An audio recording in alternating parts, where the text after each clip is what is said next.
Good morning, good morning. It's News and Coffee with Pete in the Morning, Dream Warriors, episode 64. We got some things to get to. Let's hit that music, and I don't know, I'm excited.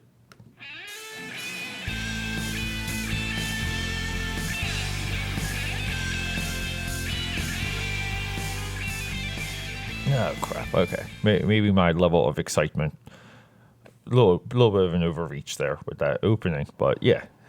Welcome, everyone.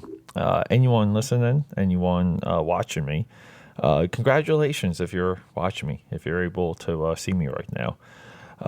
It's, timestamp. It's 8 o'clock in the morning, January 17th. I just got up from a little bit of a nap, like a 1 hour nap. I woke up earlier around 2. MLK Day rolled through, and kind of had like another like Thursday, Friday, Saturday, Sunday, and I tagged on Monday as a just as a run there. Still packing, still moving, still liquidating eBay, trying to get everything done, organizing a ton of stuff. Drinking, partying, all this stuff, and I say partying because it does feel like partying. And we can't forget the other things that come with that. So, but moving on. I'm here. I'm happy to just sit down.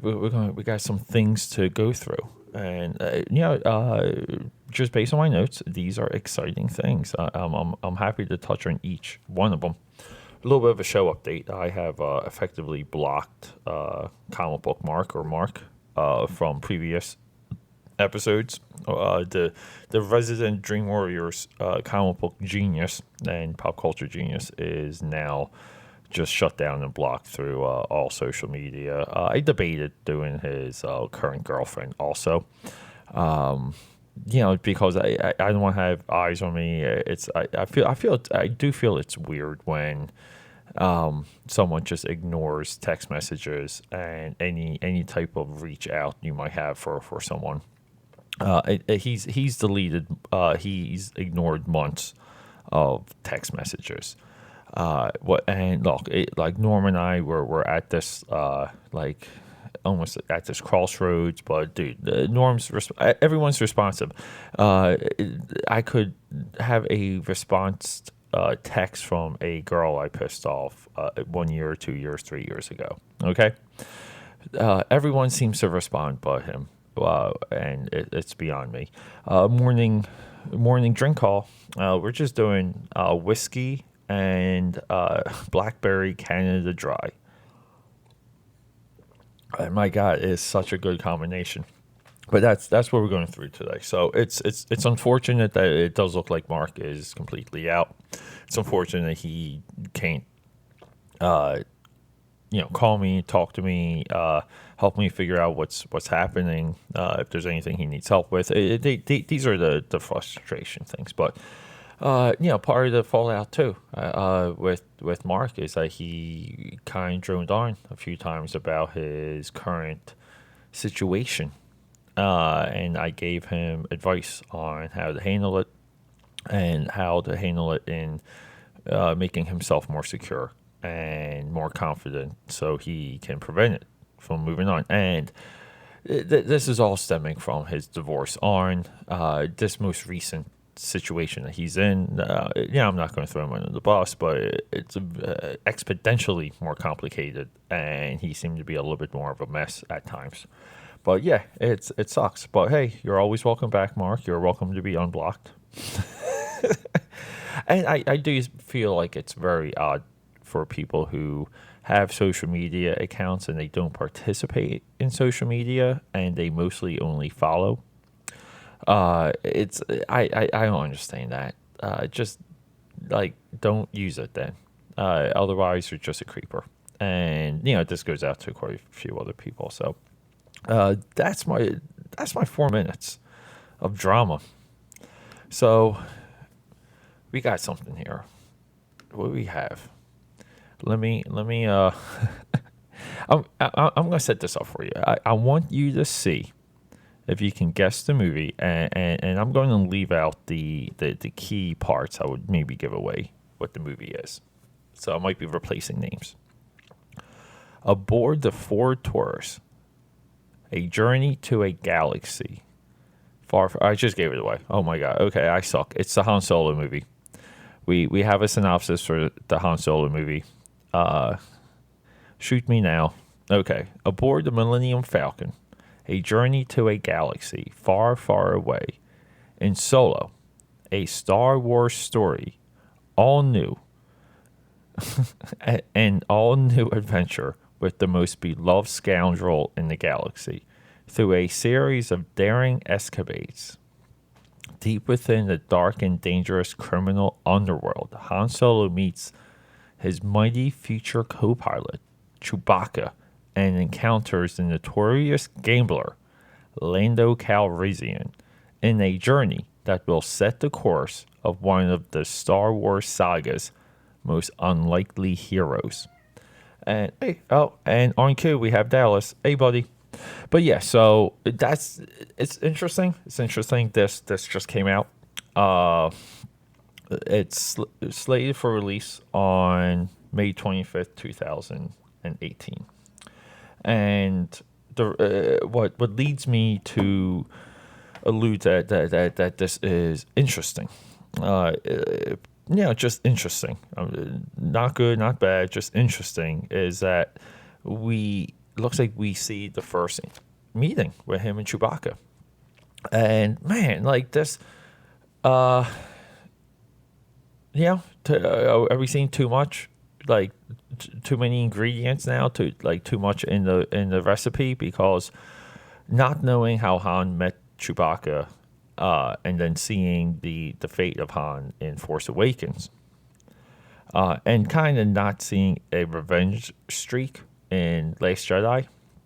But side note there. But yeah, the Chewie Han connection, jeez, man, like that's geek lore. Not knowing that makes it so much better when they first appear in New Hope.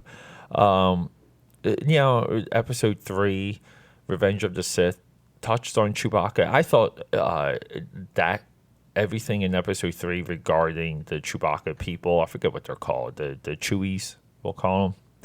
I think that would have been much more effective without Chewbacca, but have them. You can even have Yoda hanging out with them the way he's doing. You can have them under siege, under attack.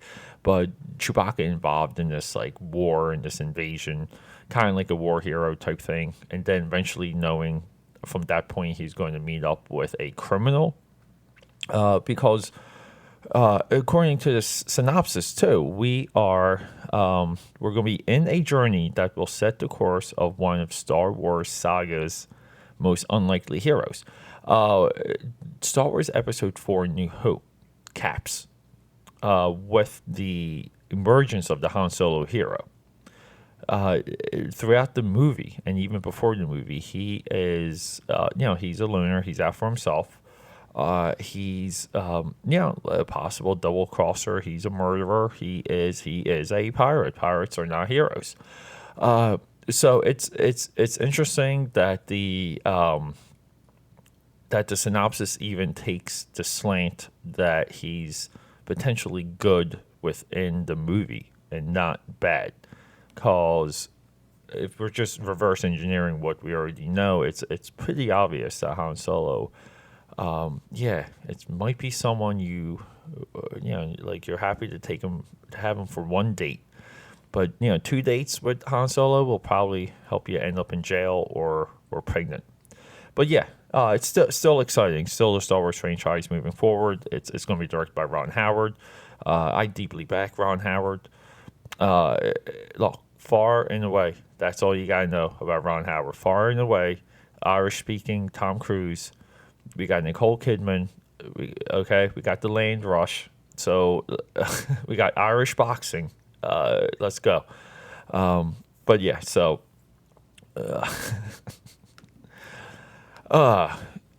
what's happening? Like I was at a bar the other night, and I was catching the Cavs Warriors game.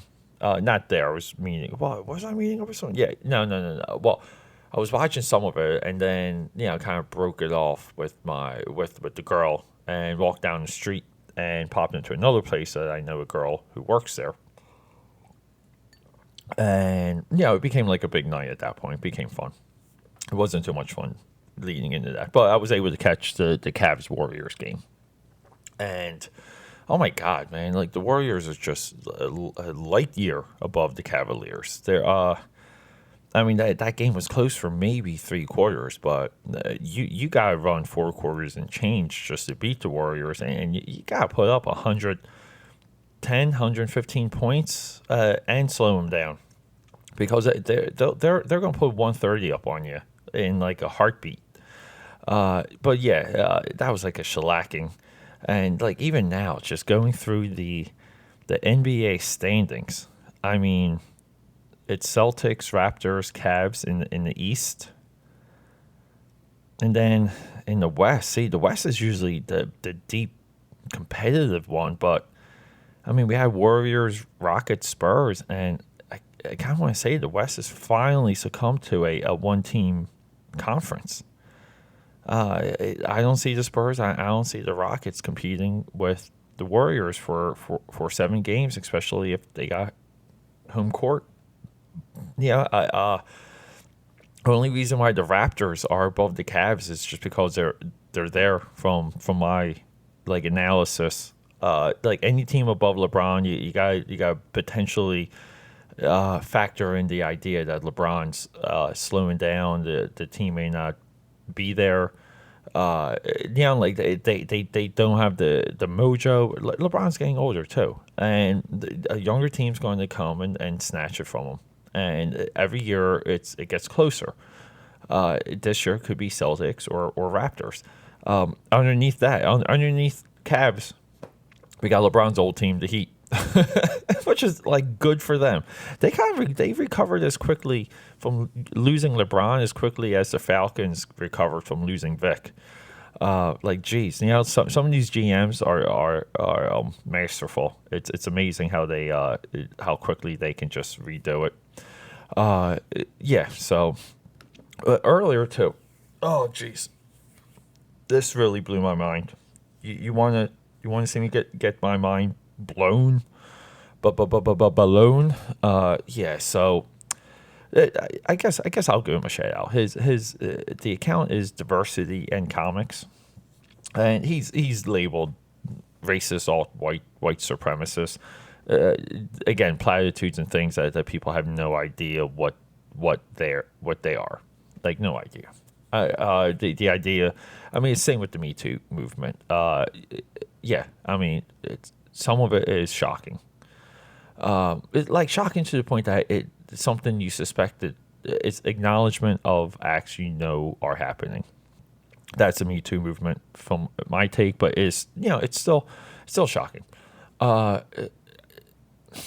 And the social justice entertainment, the social justice warrior. So it's all well documented by this guy, Diversity in Comics.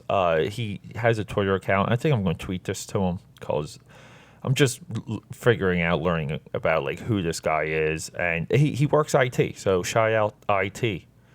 Shout out. I know that just because he talked about it in one of his vids. So I kind of was like running his stuff earlier. Let me sip some of this whiskey real quick. Yeah. Okay. And just like kind of from what he was saying earlier, I started to dig up comic sales because I kind of didn't believe it. Like I knew things were in a slump kind of or bad, but he did make the reference that IDW was down 91%. And I kind of looked at the blocks of where the money's going, and holy crap, dude! Like IDW, who essentially at one time was challenging Image Comics for number 3. They were challenging Dark Horse also. Like after Image Comics, it was always Marvel, DC, and then Image Comics kind of went from like 20% down to like 15, 10, like now, and now Image like barely holds 8 or 9%. It looks like. So Image Comics is down consistently, like in one half than when I bought and collected. I mean, like as of right now, like we're just gonna go for like November, like shares of overall units. We can do overall units or overall dollars. There's price wars. There's real fun arithmetic happening with how you structure the cost of a comic, and between Marvel and DC, like it's usually always split. That is not even the case now. DC's at 40% in products sold. Marvel's at 35. Again, like that's a big gap. Image Comics is at 8.26%. Then we have IDW at 3.66, and Dynamite Boom Dark Horse is at 1.5. I remember Dark Horse was the strong 3 or 4. So Dark Horse, who has been losing their key licenses one by one. They all have Conan now. Marvel picked up Conan. Marvel's biggest run of selling books is Star Wars. Okay, so that's how big of a loss it was for Dark Horse. It does look like Dark Horse was doing the better job, though. Sorry, but I'll say this: when I went through these books, okay, like I just want to go to last month, December 2017. So the reason why diversity in comics is important is he's exposing and documenting the social justice movement that has infected the comic book community, the comic book world, and it's bad. It hurts the product. Period. Now, quantifiable ways, yes. Quantifiable ways, no. Instincts are not science, but your instincts kind of go awry when you go through some of this stuff, when you go through what's in some of these comics. It just doesn't make sense. It doesn't add up. It doesn't feel natural, I'll say, when the social justice is so heavy. The social justice warrior isms are so heavy. But so it's easy. We have Doomsday Clock. There's nothing Marvel has right now to compete with the sequel to Watchmen, which is as blasphemous as anything. But that's another thing. That's another meltdown for Peter. But no, we have Doomsday Clock at number 2. Doomsday Clock 2 at number 1, and then we have Dark Knight Metal. These are two big events that DC's rolling out. That is steamrolling Marvel. Marvel's biggest answer right now is Phoenix Resurrection: The Return of Jean Grey. Okay. And then it's Batman. Okay. Batman White Knight. I don't even know what that is. Amazing Spider-Man Venom Inc. Alpha. Shout out to 69. That sold 69,000 units. Marvel 2-in-1. Exciting. That's top 10. That's number 8. Marvel 2-in-1. Always one of the best series from the 70s. I believe issue 1 of that is a black, one of my favorite covers, but it's black cover with Spider-Man and Namor with his black and gold costume, not in his underwear, and not the later Illuminati design, which kind of went back to the 2-in-1 design. But okay, Hawkman Found. We have a Hawkman book outselling Spider-Man and Star Wars because that's 10 and 11. So number 12 is Walking Dead issue 175. I assume next month the Walking Dead is going to be top 10 because it's 175. It's going to be a stamp a centennial issue. Round numbers for higher books always jump in sales. And then we have more Spider-Man. So it's kind of funny. According to Diversity in Comics, Spider-Man seems to be the least of the social justice infection for Marvel. Okay. It has the least virtue signaling, and it seems to be their high selling. I can't confirm this. I can't because I'm a grown man. Why would I read comics? I just comment on them. And then we have Detective Comics. Then we have more Star Wars, Darth Vader. We're already down to 17. And look, 17 in my eyes should be the number 1 book. It's Batman Teenage Mutant Ninja Turtles number 1. That should be number 1. And look, Star Wars, Last Jedi, Storms of Crate, Weapon X 12, Superman 37, Flash 36, Justice League 34, Flash 37, Justice League 35. These are all DC books. Action Comics. Batman Teenage Mutant Ninja Turtles 2. Oh, I'm sorry. Number 17 was 2. Number 2. Mighty Thor Action Comics. Captain America 696. Shout out to 69. Teen Titans 15. Look, here, this broke my heart. You want to see me sad. You want to see me cry.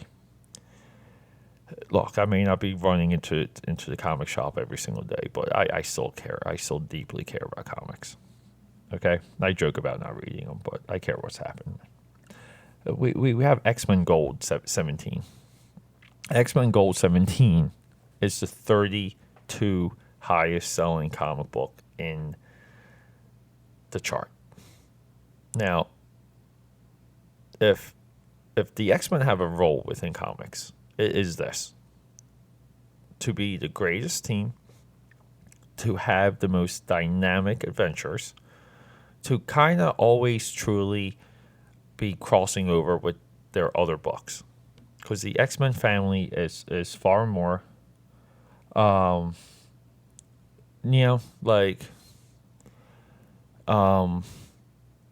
sorry, I just got a text message, but no, the X-Men need to drive the bigger ideas within Marvel, within comics in whole. They drive the idea of a family, even more so than Batman, because Batman's a loner. The extended Batman family is just like, it never sells. Okay. I mean, people like it. I just mean it doesn't sell within the context of the character, okay, and what he stands for. And the big thing that should always push X-Men to the top of the charts is they should always have a top 3, a top 5. I would say top 5, like as a stretch artist. Their worst, maybe like one of the worst eras during their greatest era was when Kubert was running the art. The second time would be John Romita Jr. But the ideas, what was happening, again, Kubert running Onslaught. Like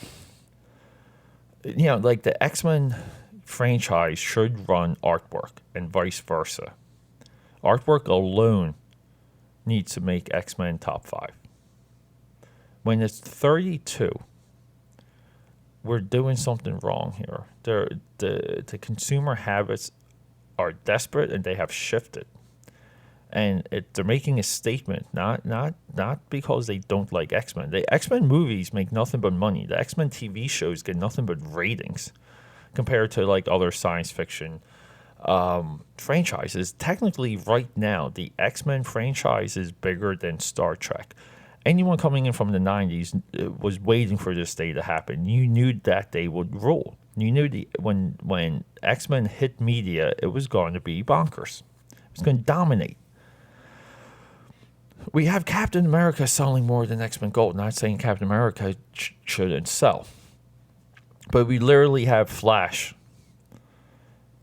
We got Flash above Captain America. Okay, no. Flash is always forward and good storytelling, going back to the Mark Waid days. But, geez, man, like, it's just being hammered. They're just hammered. Old Man Logan, 32, coming at 33, Mr. Miracle. Okay, we go to the previous month. Okay, Doomsday. It's her comics. That's what I wanted to get at. It doesn't take a lot to understand that the social messaging has hurt the world of comics, and it makes the audience divisive. So do what I do, just buy paperbacks and Marvel collected editions and Marvel Essentials, because some of them are still really cheap. Just buy the old stuff and love the old stuff. If we go back a month, look, it's Doomsday Clock 1 and 2. Batman Who Laughs, Batman Lost, Batman the Devastator. Captain America's number, marching towards issue 700, but it's number 8. Batman Annual. We have an annual now in the top 10. I don't remember the last time I even saw that. Star Wars, Justice League, Batman, Walking Dead, Punisher, Spider-Man, Old Man Logan, Daredevil. So again, we have no Avengers, no X-Men. What is happening? Dude, and it's just Star Wars. Moon Knight is 29. Moon Knight's 29. Okay? It's just chaos. X-Men Blue, 54. X-Men Blue's 54. Invincible Iron Man is 68. Shout out to 69, Suicide Squad. It's look, I don't know. There's hardly anything I see anymore in comics that just inspires me or incentivizes me to run in and read. I mean, outside right now, X-Men Grand Design. I follow him on IG, Ed Piscor, and I think he is right now making the best book Marvel has. Just from a person that loves and appreciates comics. That seems to be the most comic book right now that Marvel's publishing. I'm sure there's something better, or you can argue, but to me, that's the only book that would get me into a comic shop to purchase. And things bi-weekly too, and that's crazy. That dude's a beast. But yeah, so look, I just want to do those two things because it's the morning. I got stuff to do. I'm a busy guy, and yeah, shorter episode today. Enjoy your coffee and news. Don't be too upset about the potential direction of the Han Solo movie and the complete collapse of American comics. Do not. Okay, but look, go out, do something, create. Okay, I know a lot of you you talk to me.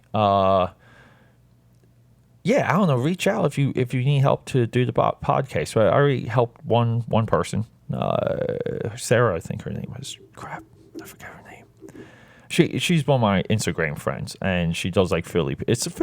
She does like Philly PR. Philly PR has like an interesting section of attractive females, I'll say. But sector, not section, sector.